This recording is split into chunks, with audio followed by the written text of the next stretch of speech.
نحمده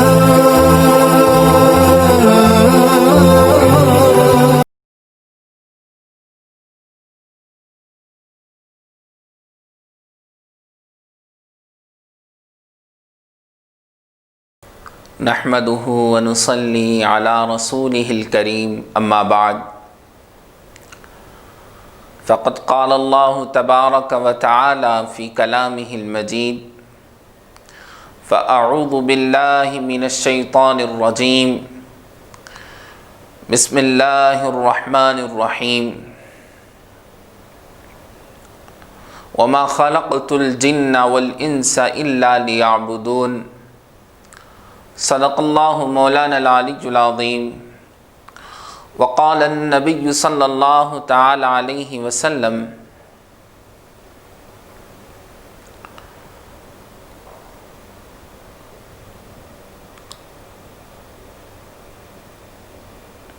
بعثت لأتمم مكارم الأخلاق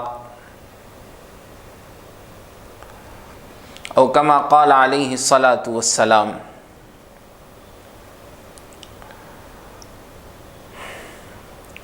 معزز سامعین و ناظرین کرام،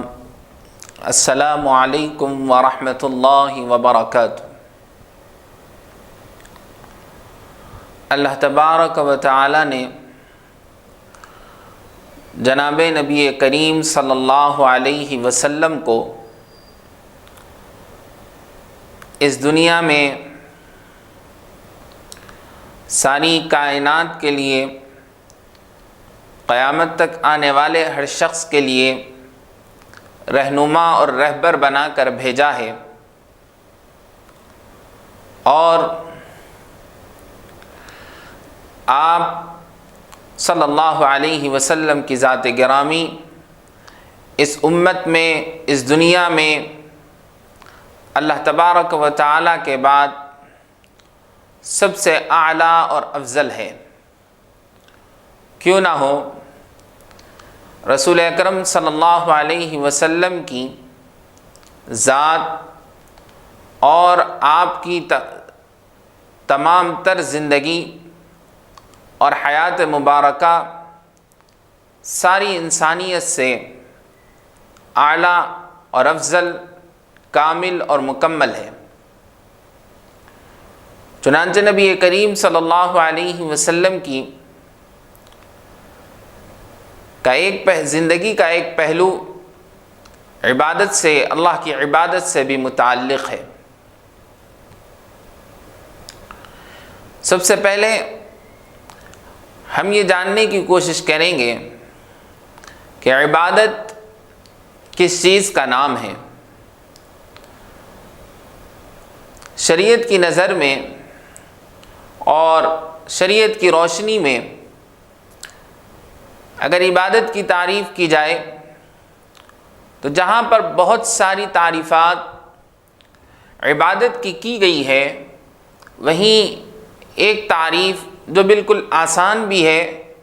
اور کئی جامع تعریفوں میں یہ ایک جامع تعریف بھی ہے، جس کو علامہ ابن تیمیہ رحمہ اللہ نے بیان فرمایا ہے۔ فرمایا کہ اسم عبادت ایک ایسا اسم ہے، ایک ایسا نام ہے، ہر اس چیز کا جس چیز سے اللہ راضی ہوتا ہو، اللہ خوش ہوتا ہو، جس چیز کے کرنے سے اللہ جو ہے بندے سے راضی ہو جائے، اور جس چیز کے کرنے کو اللہ پسند فرماتے ہو، تو اس چیز کو عبادت کہا جائے گا۔ چاہے وہ چیز زبان سے تعلق رکھنے والی ہو، چاہے وہ چیز انسان کے اعضاء و جوارح، ہاتھ، پاؤں، زبان، آنکھ، کان، ان چیزوں سے تعلق رکھنے والی ہو، چاہے وہ چیز دل سے تعلق رکھتی ہو، تو ہر وہ چیز چاہے جسم کے کسی بھی عضو سے، کسی بھی حصے سے ادا کی جائے، اگر وہ کام اللہ کو پسند آ جائے، اللہ اس سے خوش ہو جائے، اللہ اس سے راضی ہو جائے، علامہ ابن تیمیہ فرماتے ہیں کہ اس چیز کا نام عبادت ہے۔ ہم یہ نہ سمجھیں جیسا کہ ہمارا تصور ہے کہ رسول اکرم عبادت صرف و صرف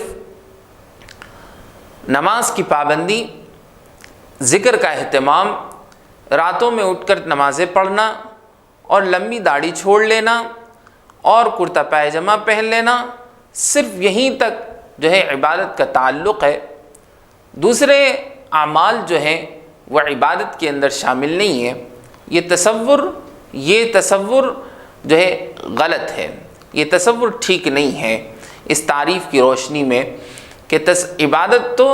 چاہے وہ نماز ہو وہ بھی عبادت ہے، چاہے زکوٰۃ ہو وہ بھی عبادت ہے، چاہے صدقات وغیرہ ہو یہ بھی عبادت ہے،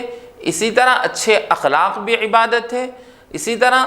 ذکر و اذکار، اللہ کا شکر ادا کرنا، اللہ کی تعریف، اللہ کی طرف رجوع کرنا، یہ سب چیزیں جو انسان اللہ کی خوشنودی کے لیے شریعت کی روشنی میں کرتا ہے وہ عبادت کے اندر شامل ہے.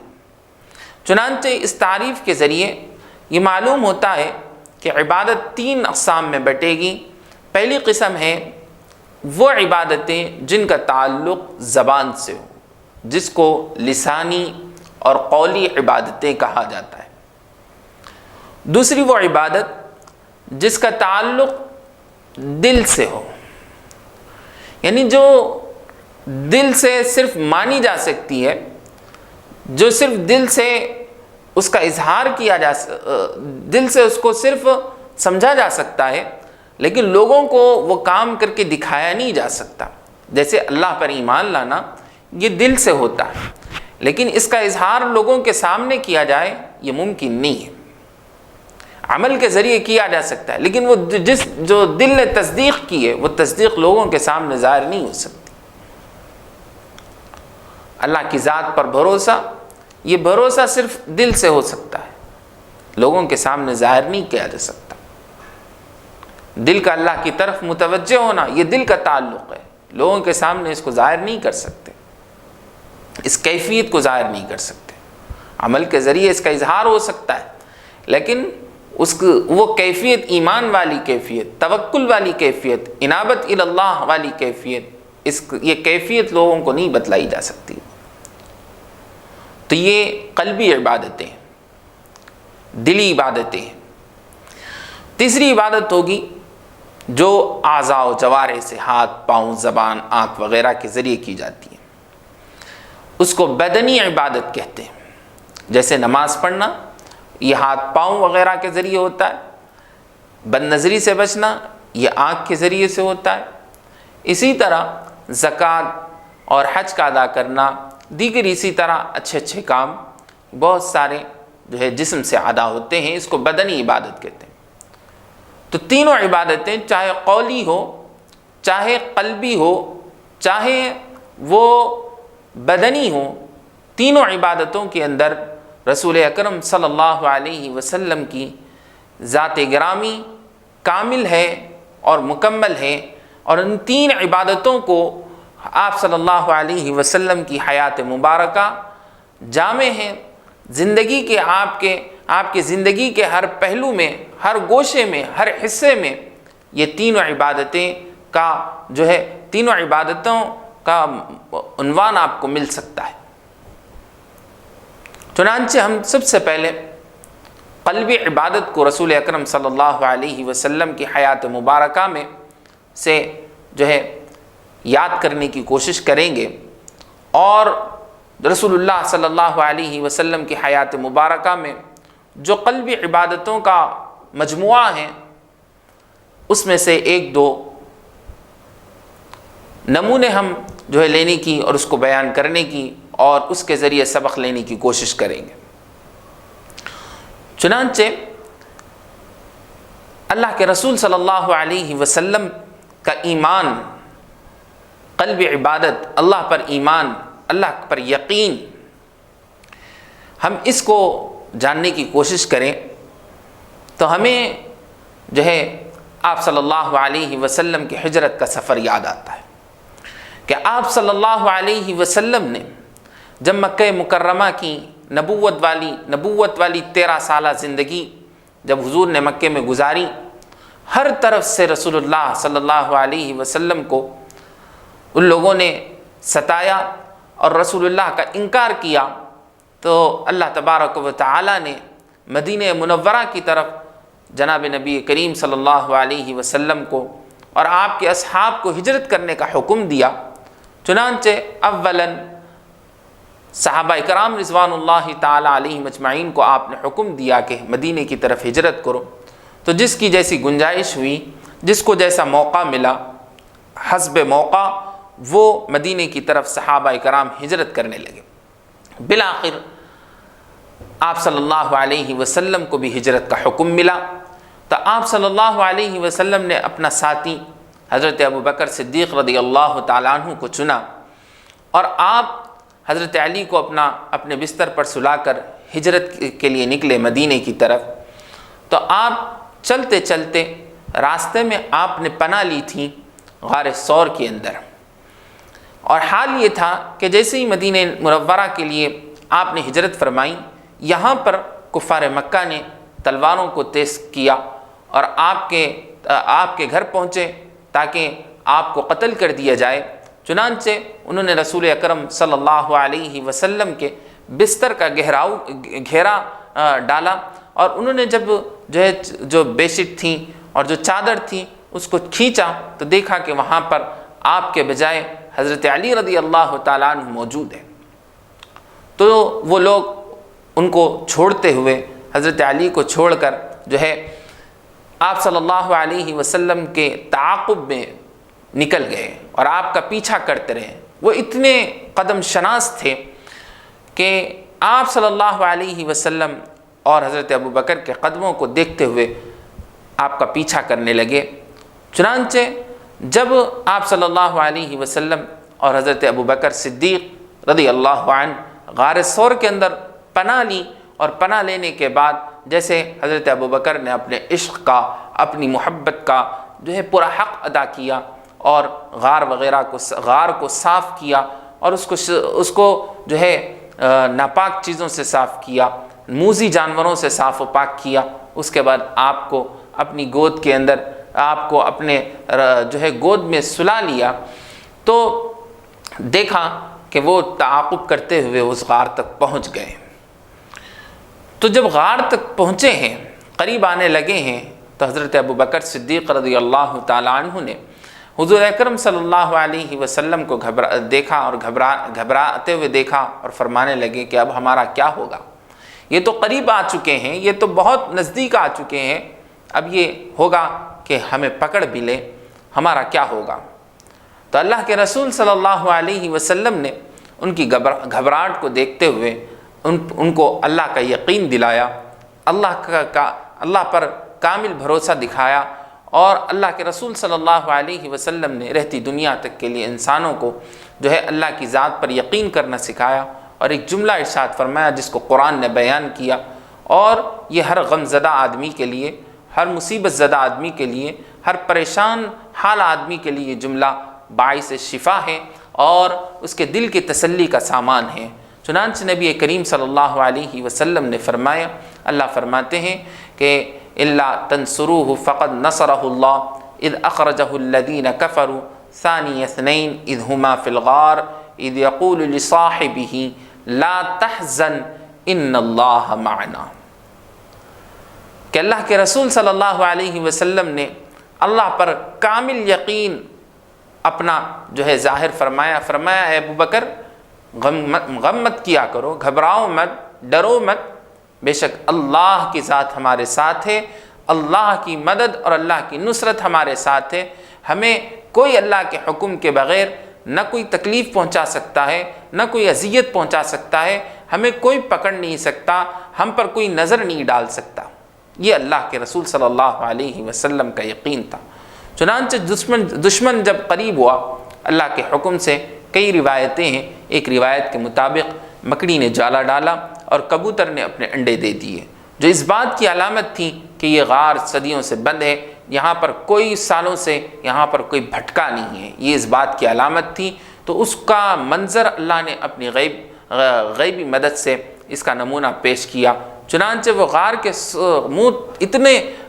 منہ کے اتنے قریب پہنچے کہ کہا جاتا ہے اگر وہ نگاہ اگر یوں نیچے ڈال لیتے تو آپ کو اور حضرت ابوبکر کو دونوں کو وہ دیکھ لیتے، لیکن جب وہ پہنچے، لیکن جب انہوں نے اس جالے وغیرہ کو دیکھا تو ان کا دماغ اور دھیان اور ان کا ذہن اس طرف نہیں گیا، اور وہ واپس یہ کہتے ہوئے لوٹ گئے کہ یہ جو ہے یہاں پر کوئی سالوں سے آیا نہیں ہے۔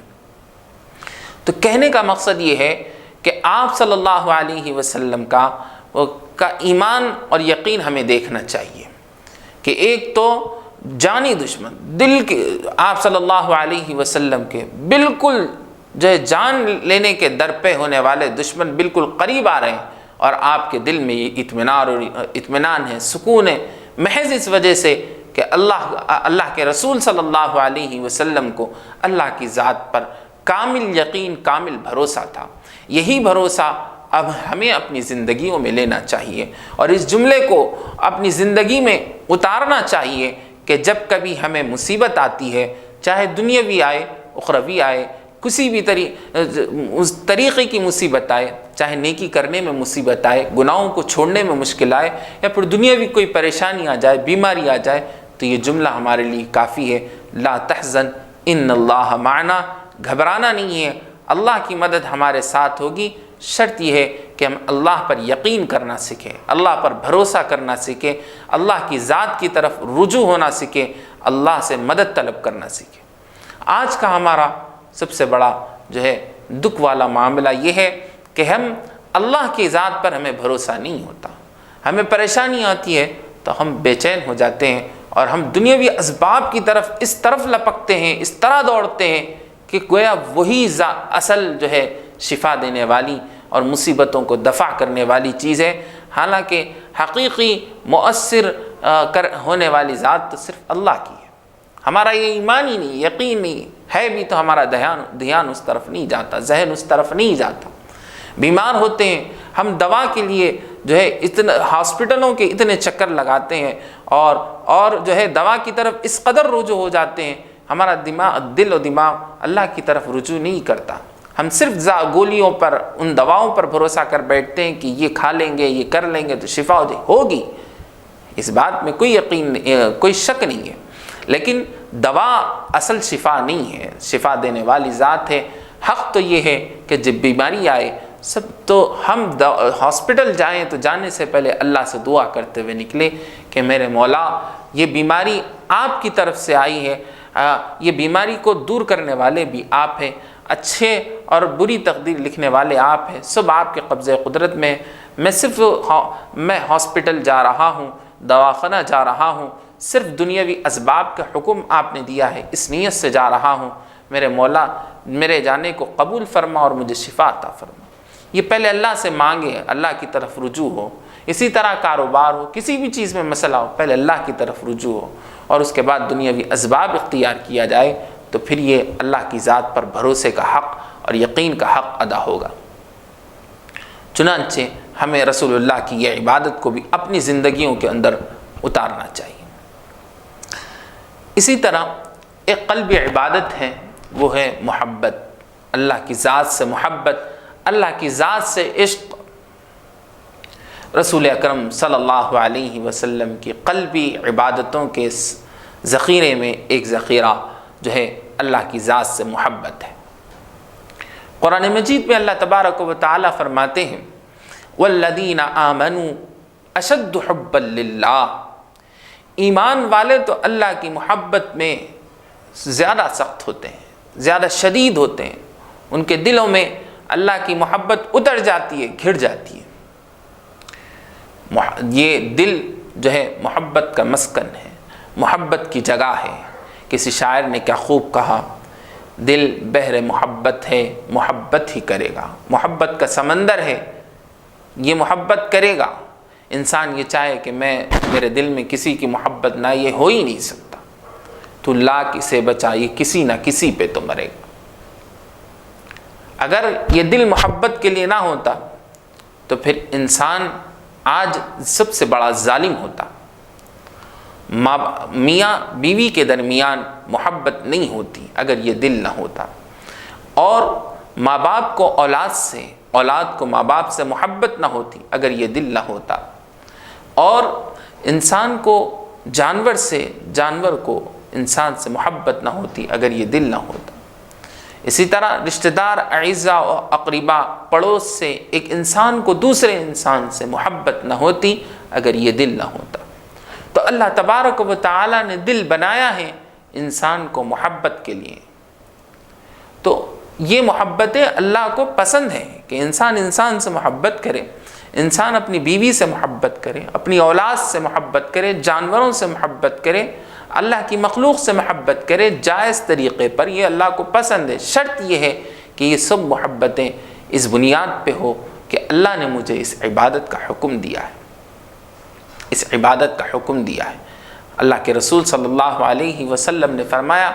الحب فی اللہ، کہ محبت ہو کسی سے بھی، وہ محبت چاہے کسی سے کر لے، وہ محبت اللہ کی جانب سے ہونی چاہیے، اللہ کے لیے ہونی چاہیے کہ یہ محبت کا حکم اللہ نے مجھے دیا ہے، میں اس لیے محبت کر رہا ہوں۔ چنانچہ نبی کریم صلی اللہ علیہ وسلم کی ذات اور اللہ کے رسول کے دل کی محبت جو ہے اللہ کی ذات سے بہت ہی شدید تھی۔ چنانچہ ایک جھلک، ویسے تو بہت ساری جو ہے آپ کو نمونے مل سکتے ہیں کہ رسول اللہ کی راتوں کا عبادت کرنا، ہر پل اللہ کو یاد کرنا، یہ اللہ کے رسول کی جو ہے بہت بڑی علامت ہے کہ اللہ سے رسول اللہ کو کتنی محبت تھی، شدید محبت تھی کہ ہر پل اللہ کے رسول اپنے محبوب اللہ عز و جل کو یاد کیا کرتے تھے۔ وہ محبت کامل ہی نہیں ہو سکتی جہاں پر جو ہے محب اپنے محبوب کو یاد نہ کرے، ہر پل یاد نہ کرے، وہ غافل ہو جائے اپنے محبوب سے تو وہ محبت نہیں ہوتی۔ رسول اللہ صلی اللہ علیہ وسلم کی ذات گرامی، رسول اللہ کی حیات مبارکہ، ہر لمحہ ہر جو ہے وقت اللہ کے رسول اپنے محبوب اللہ کو ہمیشہ یاد کیا کرتے تھے۔ چنانچہ آپ کو نبوت عطا کی گئی 40 سال کی عمر میں، تو جبرائیل علیہ السلام نے آپ کو وحی سنائی اور آپ کے دل پر اس کا القاء ہوا اور وہ نازل ہوئی، اقرأ بسم ربک الذی خلق خلق الانسان من علق اقرأ وربک الاکرم الذی علم بالقلم۔ یہ چند آیتیں جب نازل ہوئیں اور اس کے بعد حضرت جبرائیل علیہ السلام چلے گئے، تو اس کے بعد دوسری وحی آنے تک کا جو سلسلہ تھا تو اس میں انقطاع ہوا، فصل ہوا۔ مطلب یہ ہے کہ ایک وحی جو پہلی مرتبہ آئی تھی اس کے بعد دوسری وحی آنے میں بہت لمبا فاصلہ ہو گیا، بہت لمبا۔ جبرائیل آنے کو نہیں ہے، وقت گزرتا جا رہا ہے، لیکن جو اللہ کی طرف سے کلام اترا ہے، دل قلب مبارک پر، اور اللہ کی چاشنی جو دل میں بیٹھی ہے، تو اللہ کے رسول صلی اللہ علیہ وسلم کو بے چینی دل کے اندر پیدا ہوئی، بے قراری پیدا ہوئی کہ میرے محبوب، میرے اللہ کا قاصد، میرے اللہ کا میسنجر میرے پاس نہیں آیا ہے، اللہ کا کلام لے کر نہیں آیا، اللہ کی بات لے کر مجھ تک نہیں آیا۔ دل بے چین ہے، بے قرار ہے، تڑپ رہا ہے۔ روایتوں کے مطابق 3 سال تک کی بھی روایت ہے کہ وہ وحی کا انقطاع اس قدر ہوا۔ تو اللہ کے رسول صلی اللہ علیہ وسلم کو بے چینی ہوتی، کھانا چھوڑ دیا، کھانے کی طرف توجہ نہیں، پینے کی طرف توجہ نہیں، حتیٰ کہ یہاں تک بھی کہا جاتا ہے، روایت میں آتا ہے کہ آپ صلی اللہ علیہ وسلم وادی کے پاس جو ہے وہ قریب جاتے ہیں کہ اتنا دل بے چین ہوتا کہ میرے محبوب کا قاصد نہیں آیا، میرے محبوب کا کلام نہیں آیا، میں اس وادی سے گر جاؤں۔ جبرائیل پکڑ کر پیچھے کر لیا کرتے تھے۔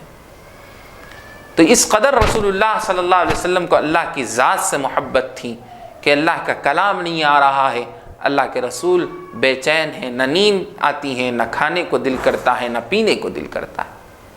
یہ رسول اللہ صلی اللہ علیہ وسلم کی محبت ہے۔ چنانچہ ایک عورت نے رسول اللہ کو یہاں تک طعنہ دے دیا کہ محمد کے رب نے چھوڑ دیا۔ ہائے،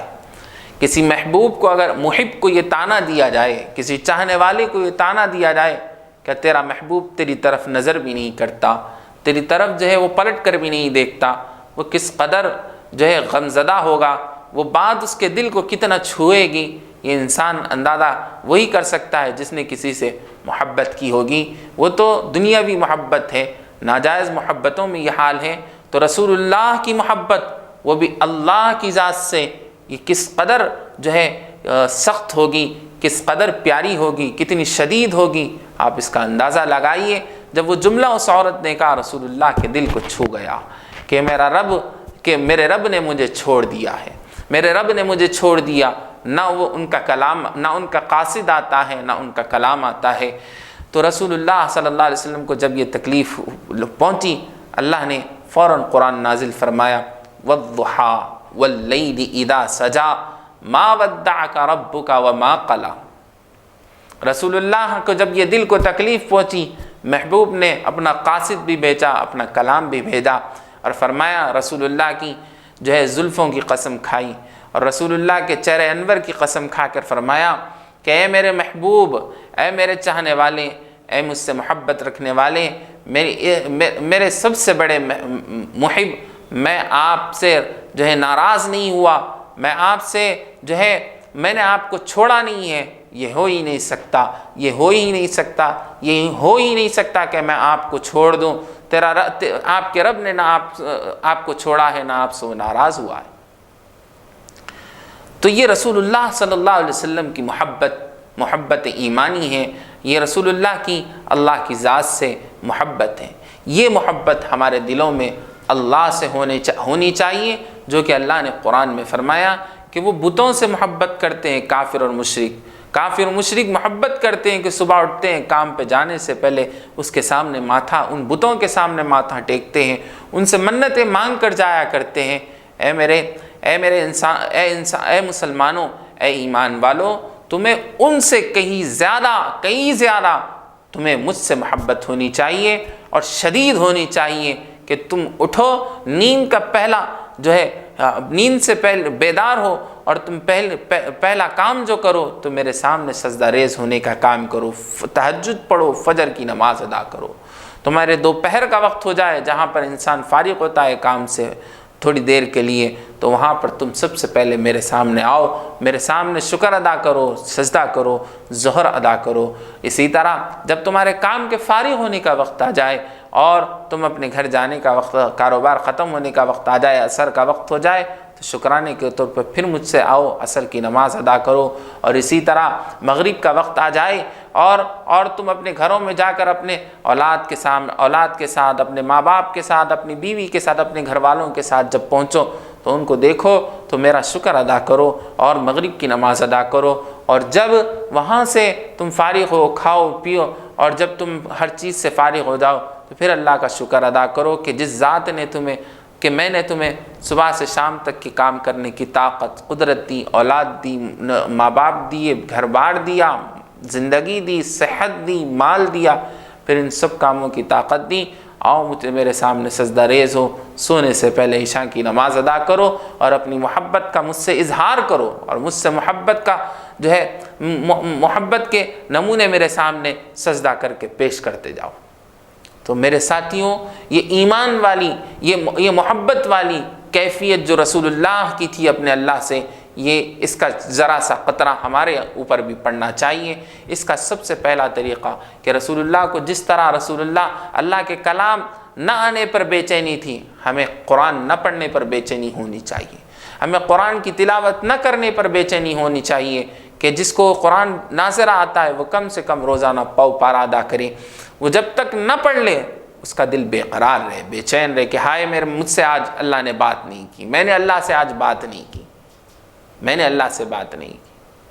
اور جو حافظ ہے وہ ایک پارے کا اہتمام، جس کو جتنی طاقت ہو کم از کم قرآن فقرؤ ما تیسر من، جتنی استطاعت آسانی سے ہو سکے جو ہے اللہ کا کلام پڑھا کرو۔ قرآن نے کہا تو اپنی استطاعت اور آسانی کے ساتھ جتنا میسر ہو پڑھا کریں، تاکہ یہ احساس ہو۔ چنانچہ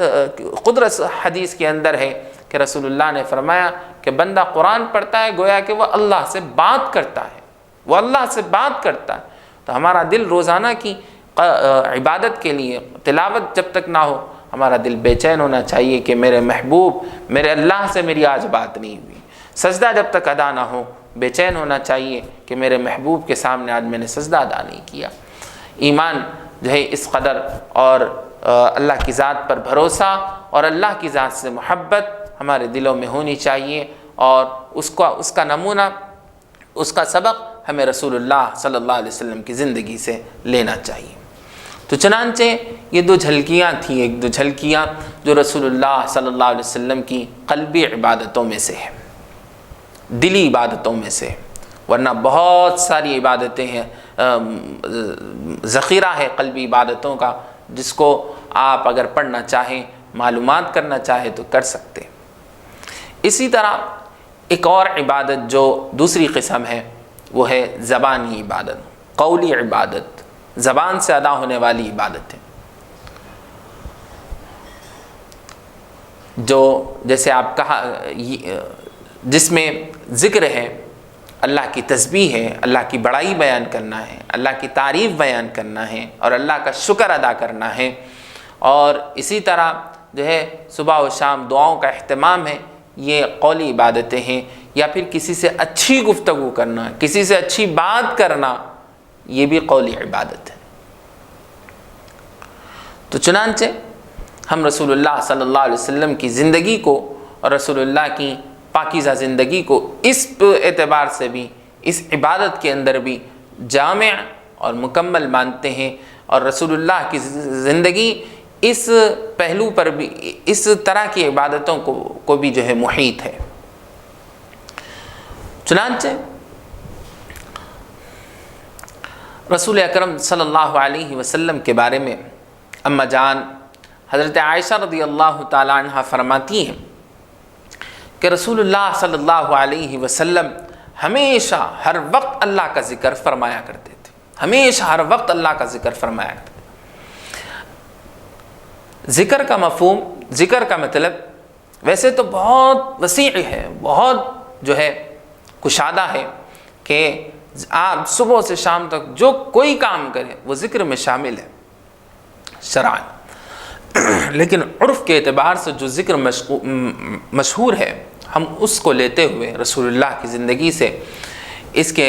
کچھ موتی جو ہے لینے کی کوشش کریں گے، کہ ذکر عرفاً جو ہے زبان سے ہونے والی عبادت کو ذکر کہا جاتا ہے۔ چنانچہ رسول اللہ صلی اللہ علیہ وسلم کی آپ سیرت پڑھیں گے تو آپ کو پتہ چلے گا کہ رسول اللہ صلی اللہ علیہ وسلم صبح ہونے سے لے کے شام ہونے تک، سونے کے تک کی جو ہے رسول اللہ صلی اللہ علیہ وسلم کی ہر کام کی آپ کو دعا ملیں گی، کھانے سے پہلے، کھانے کے بعد، سونے سے پہلے، سونے کے بعد، بیت الخلاء جانے سے پہلے، جا کے آنے کے بعد، زندگی کا کوئی کام لے لے، بازار جانا، کپڑا پہننا،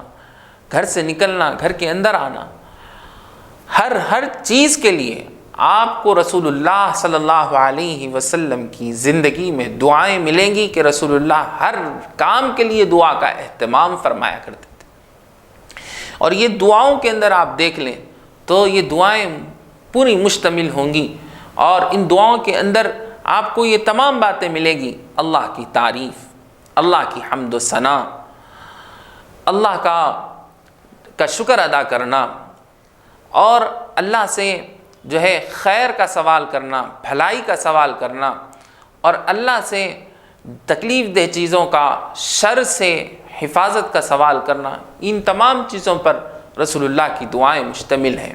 رسول اللہ صبح سے لے کر شام تک ان دعاؤں کا اہتمام کرتے تھے، تو رسول اللہ گویا کہ صبح سے شام تک اللہ کا ذکر ہی ذکر فرمایا کرتے۔ لیکن ہمیں غور کرنا یہ ہے کہ ہم میں سے کتنے ایسے ہیں، یا پھر سب کے سب اپنی ذات پر غور کرنے کے محتاج ہیں، کہ ہم غور کریں ہمیں پہلے دعائیں آتی کتنی ہیں۔ ہمیں معلوم ہے کہ ہمیں رسول اللہ نے بازار جاتے ہوئے بھی دعا سکھائی ہے، رسول اللہ نے نیا کپڑا پہننے کی بھی دعا سکھائی ہے، پرانے کپڑے پہننے کی بھی دعا سکھائی ہے۔ رسول اللہ نے بارش ہوتے وقت کی، بارش آہستہ ہوتے وقت، تیز ہوتے وقت، بارش زیادہ ہو جانے پر اتنی باریک باریک دعائیں سکھائی ہیں۔ کیا ہمیں یاد ہے کہ ہم اپنے بچوں کو سکھانے کی کوشش کرتے ہیں؟ بچوں کو تو سکھانے کی دور کی بات ہے، ہمیں خود یاد نہیں، ہمیں یاد کیا، ہمیں اس کی فکر بھی نہیں، ہمیں اس کا شوق بھی نہیں۔ کیوں ہو؟ کیونکہ ہمارا دل ہی اللہ کی یاد سے، رسول اللہ کی محبت سے خالی ہے۔ ہم چاہتے ہی نہیں ہیں کہ ہم اپنی زندگی کو رسول اللہ صلی اللہ علیہ وسلم کے طرز پر گزاریں، ان کے نمونے پر گزاریں، ان کی جیسی زندگی گزارنے کی ہماری فکر ہی نہیں ہے، ہمارے اندر وہ شوق ہی نہیں ہے۔ تو پھر ہم کیسے ان دعاؤں کو سیکھنے کا اہتمام کر سکتے ہیں؟ یہ ہمارے لیے بہت افسوس کی بات ہے، بہت افسوس کی بات ہے کہ ہم جس کا کلمہ پڑھتے ہیں اور جس نبی کو ماننے کا دعویٰ کرتے ہیں، ہم اس کی اداؤں کو یاد نہیں کرتے۔ چنانچہ ہمیں یاد کرنے کی ضرورت ہے، صبح سے شام تک کی دعائیں کم از کم سونے سے پہلے، جو موٹی موٹی دعائیں ہیں، کپڑا پہننا، جو ہم روزانہ کام کرتے ہیں، کہ ہم نیند سے اٹھتے ہیں تو اس کی دعائیں، ہم کھانا کھاتے ہیں اس کی دعائیں، بیت الخلاء جاتے ہیں اس کی دعائیں، ہم اسی طرح کپڑے پہنتے ہیں اس کی دعائیں، ہم دودھ اور پانی پیتے ہیں اس کی دعائیں، یہ موٹی موٹی چیزیں تو کم از کم ان کی دعائیں ہم یاد رکھ لیں، تاکہ صبح سے شام تک ہماری زبان سے بھی ذکر ادا ہو اور اللہ کو ہم بھی یاد کرنے والے بن جائیں، ہمیں بھی خیر ملے، شر سے ہماری حفاظت ہو، اور رسول اللہ صلی اللہ علیہ وسلم کی اس عبادت کو ہم اپنی زندگی میں لینے کے قابل بنیں۔ اور رسول اللہ صلی اللہ علیہ وسلم کے اندر ایک قولی عبادت شکر والی بھی بہت ہی قیمتی عبادت ہے، جو رسول اللہ ادا کیا کرتے تھے، ہمیشہ اللہ کا شکر ادا کرتے تھے۔ چنانچہ جو دعائیں میں نے ابھی کہیں صبح سے شام تک کی، یہ دعائیں ہیں ہی اللہ کا شکر ادا کرنے کے لیے، کہ اللہ نے نعمت دی، اس کے شکرانے پر تم اس کی دعا پڑھو، اس میں شکر کے الفاظ شامل ہوں گے۔ اما جان حضرت عائشہ رضی اللہ تعالیٰ عنہ فرماتی ہیں کہ رسول اللہ راتوں میں اٹھ کر لمبی لمبی نمازیں پڑھا کرتے تھے، حتیٰ کہ آپ کے قدم مبارک کے اندر ورم آ جاتا، پھول جاتے، پھٹ جاتے۔ میں نے عرض کیا، اللہ کے رسول صلی اللہ علیہ وسلم، آپ اپنے آپ کو اتنی مشقت میں کیوں ڈالتے ہیں؟ آپ اس قدر عبادت کے اپنے آپ کو آپ نے زحمت میں ڈال دیا، کم کیا کیجیے عبادت، کم کیا کیجیے۔ اللہ کے رسول صلی اللہ علیہ وسلم نے فرمایا، بڑا ہی پیارا جملہ ارشاد فرمایا، افلا اکون عبدا شکورا۔ عائشہ، جب اللہ نے مجھے نبوت عطا فرمائی، مجھے نعمتوں سے نوازا، کیا میں اللہ کا شکر بھی ادا نہ کروں؟ کیا میں اللہ کا شکر گزار بندہ نہ بنوں؟ کیا میں اللہ کا اللہ کی نعمتوں کو ماننے والا نہ بنوں؟ یہ اللہ کے رسول صلی اللہ علیہ وسلم کا حال تھا کہ رسول اللہ زبان سے بھی شکر ادا کرتے تھے اور اپنے عمل سے بھی شکر ادا کرتے تھے۔ آج ہم اپنے آپ پر غور کریں کہ ہماری زندگیوں میں شکر کتنا ہے اللہ کا، ہماری زندگیوں میں اللہ کا شکر کتنا ہے کہ صبح سے لے کر ہم شام تک اللہ کی نعمتوں میں پلتے رہتے ہیں، جھلتے رہتے ہیں، لیکن پھر بھی زبان وہی ناشکری کے الفاظ دہراتے رہتی ہے کہ ہائے ہمیں کیا ملا، ہمیں کیا ملا، ہم پریشان ہیں، کھا رہے ہیں، پی رہے ہیں، اوڑھ رہے ہیں، پہن رہے ہیں، لیکن کہنے کو جب اللہ کے دین کی باری آ جائے، اس کے راستے میں خرچ کرنے کی باری آ جائے، تو اپنے دکھڑے پہلے سنا دیا کرتے ہیں کہ میرا کاروبار نہیں چل رہا ہے، میرے گھر کے اندر کھانے کو نہیں ہے، پینے کو نہیں ہے۔ اللہ کے صرف ناشکری کہ میرا تو کیا ہوگا، اللہ نے ہم پر تو نظر ہی نہیں کی، ہمیں تو اللہ نے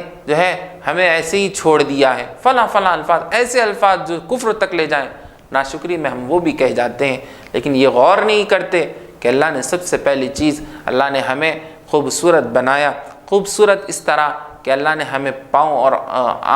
پاؤں سلامت اللہ نے ہمارے رکھے، ہماری آنکھوں کی بینائی رکھی ہے، اللہ نے ہمیں صحت عطا فرمائی ہے، بہت ساری چیزیں اللہ نے ہمیں یہ پہلے دی، کھانے کو 2 وقت کا کھانا دیا، رہنے کو مکان دیا، پہننے کو کپڑا دیا، اور ہمیں اور کیا چاہیے؟ وجہ اس کی یہ ہے ہماری ناشکری کی کہ ہم ہمیشہ اپنے سے اونچے والے کو دیکھنا پسند کرتے ہیں۔ اللہ نے ہمیں بائک دے دی، سواری دے دی، رہنے کو گھر دے دیا، سب کچھ دیا، ہم دیکھتے ہیں کار والے کی طرف، اور نظریں للچاتے ہیں کہ اللہ نے مجھے تو وہ نہیں دیا، میری استطاعت وہ نہیں بنائی، مجھے غریب بنایا۔ اپنے گھر کے کو نہیں دیکھتے، بڑے گھر کو دیکھتے ہیں، بڑی بڑی عمارتوں کے، مجھے بھی ایسی عمارت ملنی چاہیے۔ وہ یہ شکر ادا نہیں کرتا کہ اللہ نے مجھے رہنے کے قابل گھر تو دیا ہے۔ دوسروں کے گھروں کو دیکھ کر وہ نظریں للچاتا ہے کہ مجھے تو غریب بنایا، مجھے تو اللہ نے کچھ دیا ہی نہیں ہے۔ ہمیشہ اپنی صحت کے شکوے کرتے رہتے۔ تو میرے عزیزوں، یہ اس وجہ سے ہے کہ ہم نے اپنے سے اونچے والے کو دیکھنا شروع کیا، حالانکہ رسول اللہ صلی اللہ علیہ وسلم کی تعلیم یہ ہے کہ رسول اللہ نے فرمایا کبھی بھی اپنے سے کمتر والے کو دیکھو۔ کوئی بیمار ہے، بخار آیا ہے، تو وہ اس کو دیکھیں جس کو اللہ نے بالکل جو ہے بستر پر کر دیا ہے، جس کو ہاتھ نہیں ہے، جس کو پاؤں نہیں ہے، وہ اس کو دیکھے اور اب شکر ادا کرے کہ اللہ نے مجھے اس قابل تو اس طرح تو نہیں بنائے۔ جس کو اللہ نے جو ہے کرائے کا گھر دیا، وہ ذاتی گھر والے کو دیکھ کر نظریں نہ للچائے، بلکہ یوں سوچے کہ وہ اپنے سے نیچے والے کو دیکھے، جس کو رہنے کے لیے چھت بھی نہیں ہے، جو جھوپڑ پٹی میں رہتے ہیں، ان کو دیکھے اور یوں سوچے کہ اللہ نے مجھے ایسا تو نہیں بنایا، اس قابل تو بنایا کہ میں گھر کا کرایہ ادا کر کے میں رہ سکتا ہوں۔ تو ہمیں چاہیے کہ ہم ہمیشہ اس حدیث پر عمل کریں کہ ہم اپنے سے نیچے والے کو دیکھنے کی کوشش کریں، تاکہ ہمارے دلوں کے اندر شکر والی کیفیت پیدا ہو، اللہ کی نعمتوں کا شکر ادا کرنے کا ہمارے اندر جذبہ پیدا ہو۔ تو ہمیشہ نیچے والے کو دیکھنے کی کوشش کریں۔ اسی طرح رسول اکرم صلی اللہ علیہ وسلم کی زبان مبارک سے لوگوں کے لیے اچھی گفتگو، یہ قول عبادت، یہ بھی جو ہے رسول اللہ صلی اللہ علیہ وسلم کی ایک انمول عبادت ہے۔ رسول اللہ صلی اللہ علیہ وسلم نے فرمایا بہترین صدقہ وہ ہے کہ تم کسی سے جو ہے بات کرو تو نرم بات کرو، میٹھی بات کرو، اچھی گفتگو کرو، ملو تو خوشی سے ملو، ماتھے پہ بل نہ ہو، یہ بہترین صدقہ ہے۔ تو ہم اللہ کے رسول صلی اللہ علیہ وسلم کی اس لسانی عبادت، زبانی عبادت کے بھی ہم پابند بننے کی کوشش کریں کہ ہماری زبان ہمیشہ اللہ کی یاد میں ہو، ہماری زبان لوگوں سے ہمیشہ میٹھا بولنے والی ہو، ہمیشہ میٹھا بولنے والی ہو۔ ایسا نہ ہو کہ ہماری زبان ہمارے لیے وبال جان بن جائے، کہ ہماری زبان سے صرف گانے اور میوزک وغیرہ میں مشغول رہا کریں، اور دنیا کی صرف عاشقی اور محبت میں ادا ہونے والے الفاظ، یا پھر لوگوں کے ساتھ جھوٹ فریب کے لیے زبان کو استعمال کرتے رہے، اور اسی طرح کہ ہم اس زبان کو لوگوں کو فضول بکنے، گالیاں دینے کے لیے استعمال کریں، یا پھر لوگوں کو دغا دینے کے لیے، دھوکہ دینے کے لیے استعمال کریں، اس میں اپنی زبان کو ضائع نہ کریں۔ ایسا اگر یہ زبان اس قابل بن جائے گی کہ صرف لوگوں کو تکلیف دینے والی بنے گی، تو ہم اللہ کے رسول صلی اللہ علیہ وسلم کو کہ ہمیں رسول اللہ کا یہ فرمان یاد رکھنا ہوگا کہ رسول اللہ نے فرمایا کہ مسلمان تو وہ ہوگا، کامل مسلمان، جس کی زبان اور ہاتھ سے دوسرے مسلمان محفوظ ہو۔ دوسری روایت کے اندر اللہ کے رسول نے اپنی زبان کو پکڑ کے فرمایا، اے معاذ، تم نے مجھ سے اسلام پوچھا، دین پوچھا، میں نے سب کچھ بتایا، یاد رکھو میں تمہیں ان سب کی جڑ بتاتا ہوں، ان سب کی جڑ بتاتا ہوں، اصل چیز بتاتا ہوں جو ان چیزوں کو محفوظ رکھے گی۔ اور میں زبان کو پکڑ کے کہ اس چیز کی کف لسانک، اپنی زبان کی حفاظت کرو۔ اگر تم نے اس زبان کی حفاظت نہ کی، تم دن بھر روزے رکھا کرو، رات بھر نمازیں پڑھتے رہا کرو، اور جو ہے احد یا پھر بڑے سے بڑا جو ہے ذخیرہ پہاڑوں جیسا تم صدقہ و خیرات کرتے رہا کرو، لیکن یہ زبان صحیح نہیں ہوگی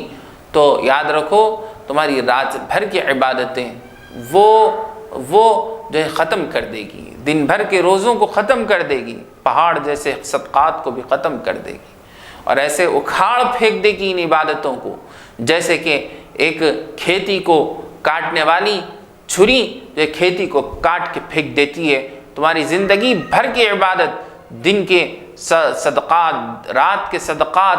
دن کی نمازیں، رات کی نمازیں، دن کے روزے اور مختلف عبادتیں جو تم کر لو گے وہ سب کے سب ختم ہو جائیں گے، نیست و نابود ہو جائیں گے۔ تو زبان کی ہم حفاظت کریں اور رسول اللہ صلی اللہ علیہ وسلم جیسی میٹھا بول بولنے والے ہم بنیں، اور رسول اللہ جیسا ہمیشہ جو ہے اللہ کے ذکر میں ہم اپنی زبان کو مصروف رکھنے والے بنیں۔ تیسری قسم کی عبادت بدنی عبادت ہے، جو رسول اکرم صلی اللہ علیہ وسلم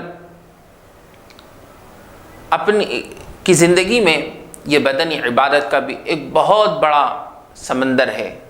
جس سے ہم چند قطرے اگر لے کے اپنی جو ہے پیاس مٹائیں گے،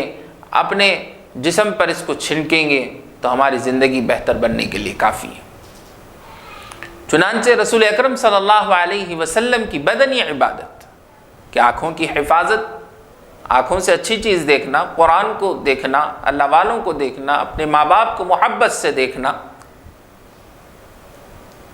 یہ آنکھوں کی عبادت ہے۔ کان کی عبادت، اچھی باتیں سننا، بیانات سننا، نعت سننا، قرآن سننا، یہ کانوں کی عبادت ہے۔ ہاتھ پاؤں کی عبادت ہے، ہاتھ سے کسی کو تکلیف نہ دینا، کسی کی مدد کر دینا، پاؤں مسجد کی طرف یا نیک کاموں کی طرف اس کو چلانا، یہ نیک عبادتیں ہیں۔ رسول اللہ صلی اللہ علیہ وسلم کی زندگی میں یہ کثرت سے ہے، اس طریقے کی عبادت، جہاں دوسری عبادتیں کثرت سے، یہ عبادتیں بھی کثرت سے۔ آپ صلی اللہ علیہ وسلم کی ایک عبادت زکوٰۃ اور صدقات والی عبادت ہے کہ رسول اکرم صلی اللہ علیہ وسلم کی خود کی ذات گرامی اور رسول اللہ صلی اللہ علیہ وسلم کے خود کے گھرانے کا یہ حال، اور اپنے جان نثار صحابہ کو بھی اللہ کے رسول نے یہی تعلیم دی کہ جو اس در پہ آ جائے سوالی اسے واپس نہیں لوٹانا ہے۔ چنانچہ رسول اللہ کے گھر میں ایک ٹائم کا، ایک وقت کا کھانا بھی موجود ہوتا ہے، کچھ بھی موجود ہوتا، ایک وقت کے کھانے سے کم بھی موجود ہو جاتا، اور کوئی آ جاتا تو رسول اللہ اپنے سے پہلے اس کو وہ چیز حوالے کر دیتے۔ ایک چادر ہوتی اسے بھی حوالے کر دیتے۔ چنانچہ حضرت عائشہ رضی اللہ تعالیٰ عنہ فرماتی ہے کہ ایک رات ایک بوڑھیا نے دروازے کو دستک دی، کھولا تو بوڑھیا اندر آئی اور کہنے لگی محمد محمد۔ دیکھا تو رسول اللہ صلی اللہ علیہ وسلم اس کی آواز سن کر اپنی تہبند کو صحیح کر کے آئے اور اس کو دیکھتے ہی رونے لگے، اور وہ عورت بھی اسے آپ کو دیکھ کر رونے لگی صلی اللہ علیہ وسلم۔ اما جان فرماتی ہے میں پریشان ہونے لگی، یہ بوڑھیا نہ تو میری رشتہ دار ہے، نہ حضور کی رشتہ دار ہے، نہ محلے کی لگتی ہے، نہ میں نے اسے کبھی دیکھا ہے، یہ کون تو بھی ہے جس کو رسول اللہ دیکھ کر روتے ہیں، اور وہ رسول اللہ کو دیکھ کر رونے لگی ہے۔ میں پوچھوں گی رسول اللہ سے آج، یہ سوچ میں تھی، یہ اس کشمکش میں تھی۔ رسول اللہ نے آواز دی عائشہ دیکھو گھر کے اندر کوئی کھجور تو نہیں ہے، کوئی دودھ تو ہوگا، کھجور بھی لاؤ، دودھ بھی لاؤ۔ اما جان نے فرمایا ہاں کھجور ہے، وہ ہمارے ایک وقت کے لیے، کہا لے آؤ۔ دودھ ہے ایک وقت کے لیے، کہا لے آؤ۔ کہا کھا پینے کے بعد کہ عائشہ دیکھو گھر کے اندر کچھ پیسے وغیرہ ہیں، کہا کچھ ہمارے استعمال کے لیے، کہا وہ بھی لے آؤ۔ ان کو حوالے کیا، وہ عورت چلی گئی۔ رات ہوئی، رسول اللہ صلی اللہ علیہ وسلم اپنے بستر مبارک پر آئے اور رونے لگے۔ اما جان نے فرمایا اللہ کے رسول کیا ہوا؟ وہ عورت آئی، آپ تب بھی رو رہے تھے اور چلی گئی، اب بھی رو رہے ہیں۔ فرمایا تم پوچھنا چاہتی تھی، تمہارے دل میں یہ سوال تھا کہ یہ وہ عورت کون تھی؟ سن لو عائشہ، سن لو عائشہ، یہ وہ عورت ہے جو میرے ختیجہ کی سہیلی ہے، جو میرے ختیجہ کی سہیلی ہے، میرے ختیجہ کی جو ہے پاس وہ آیا کرتی تھی، تو میری ختیجہ رضی اللہ عنہا اسی طرح ان کا اکرام کرتی تھی، اسی طرح ان کی ضیافت کرتی تھی۔ میں نے بھی چاہا کہ میں اپنی بیوی کی سنت کو زندہ کروں، میری ختیجہ کی سنت کو زندہ کروں، تاکہ یہ عمل دیکھ کر میرے ختیجہ کی روح کو ٹھنڈک پہنچے۔ معزز سامعین، بتانا یہ ہے کہ رسول اللہ صلی اللہ علیہ وسلم کے گھر میں ایک وقت کا کھانا تھا، ایک وقت کا دودھ تھا، ایک وقت کے چند استعمال کرنے والے پیسے تھے، لیکن رسول اللہ صلی اللہ علیہ وسلم نے آنے والے کو دینا گوارا کیا۔ لیکن اپنے آپ کی فکر نہیں کی۔ یہ رسول اللہ صلی اللہ علیہ وسلم کے صدقہ کرنے کا جذبہ اور صدقہ کرنے والی عبادت ہے، یہ بدنی عبادت ہے۔ یہ جذبہ ہمارے اندر ہونا چاہیے۔ ہمارا حال لیکن اس سے مختلف ہے، اس سے بہت مختلف ہے۔ اللہ نے ہمیں کھانے پینے ہر چیز کی سہولت بخشی ہے، لیکن جب اللہ کے راستے میں خرچ کرنے کی باری آتی ہے ہم نگاہیں پھیر لیتے۔ ہم ہمیشہ شکوہ کرتے ہیں، کھانے کو، مست کھانے کو صبح سے شام تک کھا رہے ہیں، اللہ کی نعمت، صبح سے شام تک اللہ کی نعمت پہن رہے ہیں، سب کچھ استعمال کرنے کے بعد کہتے ہیں کہ میرے پاس کچھ نہیں ہے، میں غریب ہوں، تھوڑی سی صرف مہینے کی آمدنی میں کمی ہو گئی، کاروبار میں ہلکا سا کمی ہو گئی، بس ایسا ظاہر کرنے لگتے ہیں کہ سالوں سے ہمیں جو ہے بے روزگاری لگی ہوئی ہے، ہمارے پاس کچھ ہے ہی نہیں، اس طریقے سے فاقے کو ظاہر کرتے ہیں۔ حالانکہ سیونگ میں کچھ پیسے محفوظ ہیں لیکن اس کو ظاہر نہیں کرنا چاہتے، اور اللہ کی ناشکری پہ تلے ہوئے ہوتے ہیں، اور لوگوں کی مدد کی باری آتی ہے تو صرف بہانے لگتے ہیں کہ کاروبار نہیں چل رہا ہے، یا پھر میرے پاس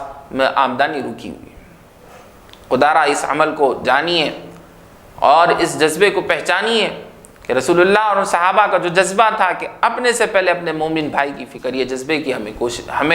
جو ہے فکر کرنی چاہیے، یہ جذبہ ہمیں لانا چاہیے۔ اسی طرح رسول اللہ صلی اللہ علیہ وسلم کی بدنی عبادت ایک دوسرے کی ہمدردی، ایک دوسرے کی معاونت تھی۔ اما ایک مرتبہ مکی زندگی ہے، ایک بوڑھیا نے سنا کہ رسول اللہ صلی اللہ علیہ وسلم کوئی محمد نام کے ہیں جنہوں نے نبی ہونے کا دعویٰ کیا ہے۔ ان کا حال یہ ہے کہ کوئی ان کی سنتا ہے تو ان کا ہو جاتا ہے، کوئی ان کے پاس جاتا ہے تو انہی کا ہو کے رہ جاتا ہے، انہی کا گرویدہ ہو جاتا ہے، پرانے معبودوں کو چھوڑ کر، اپنے باپ دادا کے دین کو چھوڑ کر ان کے دین کو اپنا لیتا ہے۔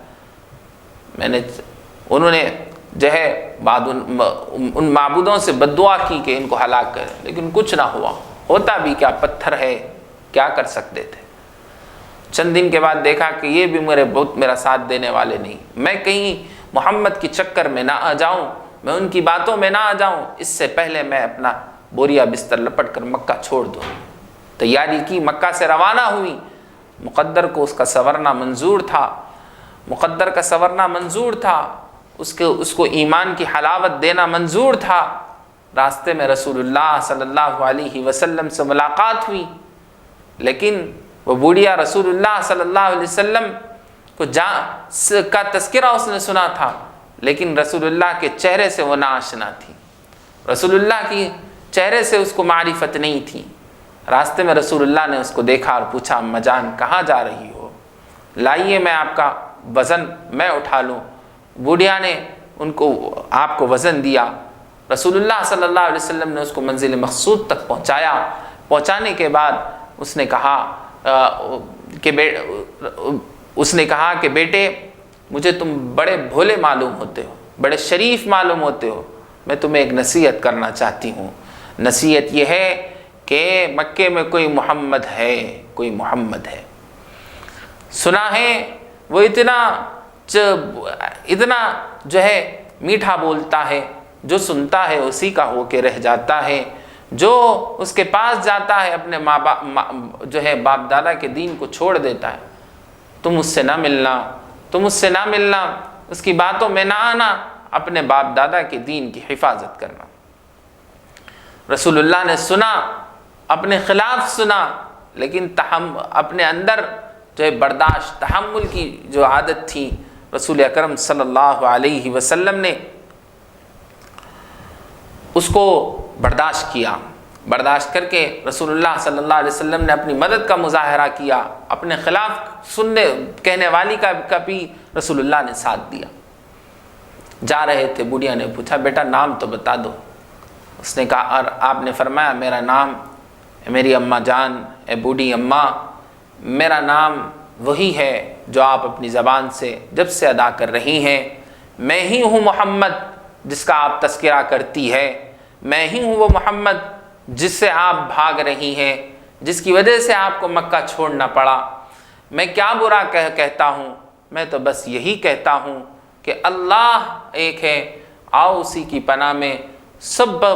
باطل معبودوں کو چھوڑو، پتھر کو کیا پوجنا، آؤ اس ایک خدا کی طرف۔ جب انہوں نے یہ کہا رسول اللہ صلی اللہ علیہ وسلم نے، تو رسول اللہ کا جو مدد کرنے کا جذبہ رسول اللہ نے اپنے عمل سے دکھایا، اپنی عبادت سے دکھایا، بدنی عبادت سے، تو وہ اتر گئی تھی، وہ عمل، وہ بدنی عبادت والا عمل، ایک معاونت کا عمل اس بوڑھیا کے دل میں اتر چکا تھا۔ اب کوئی چیز باقی نہ تھی کہ وہ رسول اللہ کے کلمے کا اقرار نہ کرتی۔ وہ کہنے لگی، اے محمد، اگر یہ ہے تمہارا کلمہ پڑھنا، اگر یہ ہار ہے تو مجھے یہ ہار منظور ہے، میں یہ سودا کرنے تیار ہوں، اگر میں اپنے پرانے معبودوں کو چھوڑنے تیار ہوں، اپنے باپ دادا کے دین کو تمہارے دین پر قربان کرنے کے لیے تیار ہوں، اگر یہ حق نہیں تو پھر کوئی حق نہیں ہو سکتا۔ اس نے ایمان قبول کر لیا۔ معزز سامعین، بتانا یہ ہے کہ معاونت والا عمل، بدنی عبادت ایک معاونت ہے،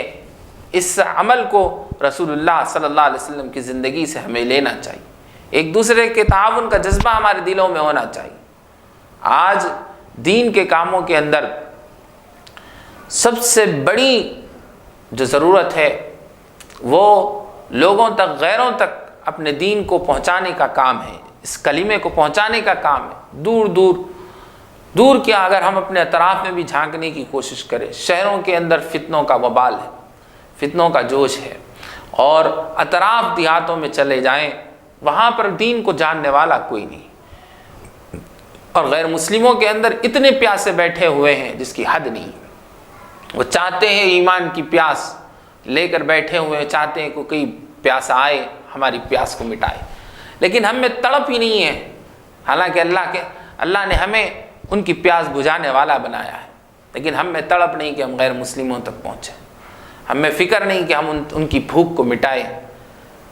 تو اگر ان کی بھوک مٹانا چاہتے ہیں، ان کی پیاس بجھانا چاہتے ہیں، ان کو ایمان کی دولت دینا چاہتے ہیں، تو سب سے پہلے ہمیں یہ معاونت والا عمل پیش کرنا ہوگا، ان پہ رفاہی کاموں کو پھیلانا ہوگا۔ جب رفاہی کاموں کو پھیلائیں گے، جب ان کے درمیان ہم اتر کر ان کی مدد والا کام کریں گے، ان کی بیماریوں میں ساتھ دیں گے، ان کے جو ہے بھوک میں ساتھ دیں گے، ان کی پیاس میں ساتھ دیں گے، ان کے جتنی پریشانیاں اس میں ساتھ دیتے رہیں گے، تو یہ عمل جیسے اس بڑھیا کے اندر گھر گیا تھا اور وہ ماننے پہ رسول اللہ کے کلمہ مجبور ہو گئی تھی، اسی طرح قومیں، یہ غیر مسلم بھی اور جتنے ایمان سے محروم ہیں، ان میں سے کئی سارے افراد ہماری بات ماننے کے لیے تیار ہو جائیں گے۔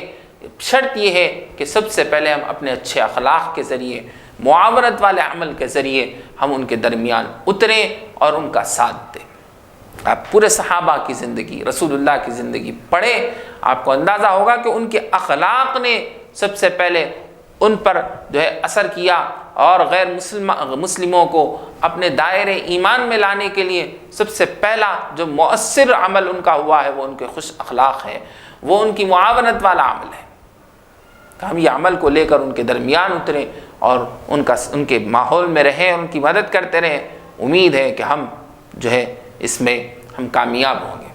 اور جو یہ کام کر رہے ہیں لیکن وہ مال سے محتاج ہیں، تو جب یہاں موقع ملے اپنے مال میں کنجوسی نہ کریں، اپنی بخالت کا مظاہرہ نہ کریں، اور مولویوں سے بدزنی کا مظاہرہ نہ کریں۔ بس مولویوں کو تو کام چندہ کرنا ہے، اپنے پیٹ بھرنا ہے، فلاں تانے چند ایمان فروشوں کو کی وجہ سے پوری برادری کو بدنام کر کے اپنے مال کو روکنا، اور غلط طریقوں میں استعمال کرنے کے بجائے تحقیق کر کے اپنے مالوں کو حوالے کریں اور ان کے لیے ان کی معاونت کریں، تاکہ وہ گاؤں تک پہنچے، بس دور دیہاتوں تک پہنچے، اور اس معاونت عمل کے ذریعے دین کا کام کر سکے، اور وہاں کے لوگوں کی ایمان کی حفاظت ہو سکے، اور وہاں دوسرے لوگوں کو ایمان میں داخل کرنے کی وہ کوشش کرتے رہیں۔ تو یہ ہمارے اندر ایک عمل ہونا چاہیے۔ دوسرا، اسی طرح رسول اللہ صلی اللہ علیہ وسلم کا ایک عمل بدنی عبادت والا، وہ تھا ایفاء عہد کو پورا کرنا۔ کسی بھی عہد کو وعدہ کرتے تو پورا فرماتے۔ غزوہ بدر کا موقع تھا، تو حذیفہ ابن یمان، یہ صحابی ہیں، مکے میں تھے، تو انہوں نے سنا، انہوں اور ان کے والد نے سنا کہ اب مکے والے اور مدینہ والوں کے درمیان بڑی جنگ ہونے والی ہے، تو انہوں نے سوچا کہ مدینہ چلے جاتے ہیں، ہم اسلام قبول کرتے ہیں اور مکے کے خلاف میں، مکے کے مشرکوں کے خلاف میں، کافروں کے مقابلے میں ہم کھڑے ہو جائیں گے۔ راستے سے جا رہے تھے تو راستے میں ابو جہل نے پکڑ لیا، ان کے چہرے سے بھانپ لیا اور کہنے لگا تم مدینہ جا رہے ہو؟ تو انہوں نے کہا کہ ہم تمہیں چھوڑیں گے، شرط یہ کہ تم جا کے ان کا ساتھ نہ دینا۔ انہوں نے کہا ہم ٹھیک ہے، ہم ان کا ساتھ نہیں دیں گے، ہم صرف جائیں گے، قبول کر کے رہ جائیں گے، ہم آپ کے مقابلے میں لڑنے کے لیے نہیں آئیں گے۔ وعدہ کر لیا، چلے گئے۔ جب مدینہ پہنچے تو رسول اللہ کو پورا حال سنایا۔ اب حالانکہ غیر مسلم تھے، لیکن پھر بھی رسول اللہ نے کہا کہ ہم عہد کو پورا کرنے والے ہیں، تم وعدے پر قائم رہنا، تم ہمارے ساتھ آنے کی تمہیں اجازت نہیں۔ حالانکہ رسول اللہ صلی اللہ علیہ وسلم کو اس وقت افراد کی شدید ضرورت تھی، 313 تھے، سامنے 1000 کا لشکر ہے، افراد کی ضرورت ہے، لیکن رسول اللہ نے اتنی جو ہے سخت ضرورت کے باوجود بھی ان کو اپنے وعدے پر قائم رہنے کا حکم دیا۔ تو رسول اللہ صلی اللہ علیہ وسلم عہد کے بھی وعدے کے بڑے پابند تھے۔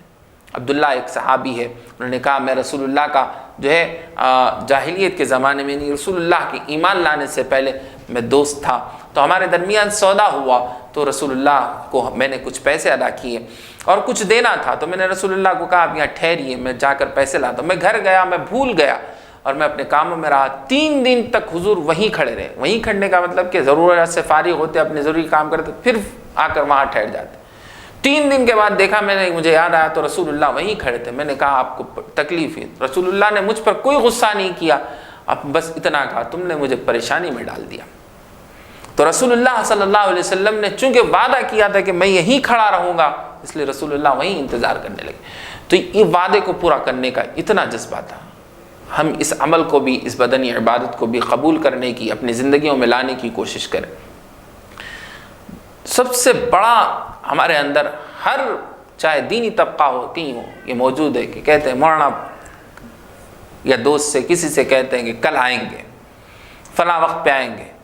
اور اتنا جو ہے اس کو معمولی سمجھتے ہیں،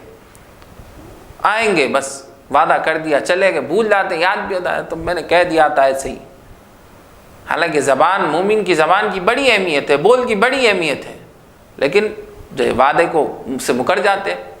اسی طرح معاملات پیسے وغیرہ کے ہو یا پھر کاروباری لحاظ سے کئی سارے چیزیں ہیں جہاں پر اکثر طریقے سے ہم جو ہے لوگوں سے وعدہ خلافی کرتے ہیں،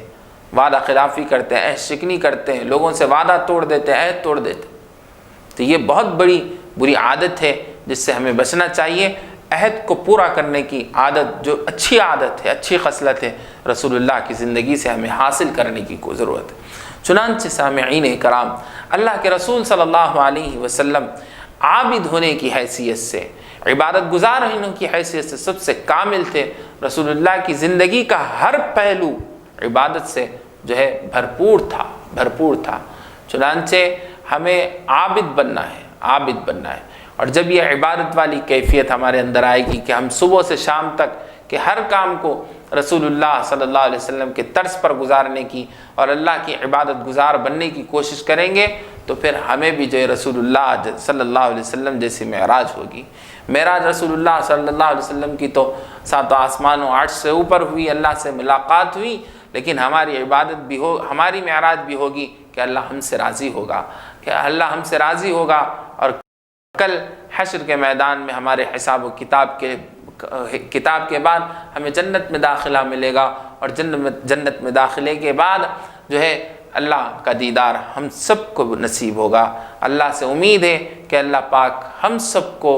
اپنی عبادت کرنے کی توفیق اور رسول اللہ صلی اللہ علیہ وسلم کی زندگی سے جو ہے عبادت والے پہلو کو اپنی زندگی میں بکھیرنے کے اللہ پاک ہم سب کو توفیق نصیب فرمائے۔ آمین وآخر دعوانا ان الحمد للہ رب العالمین۔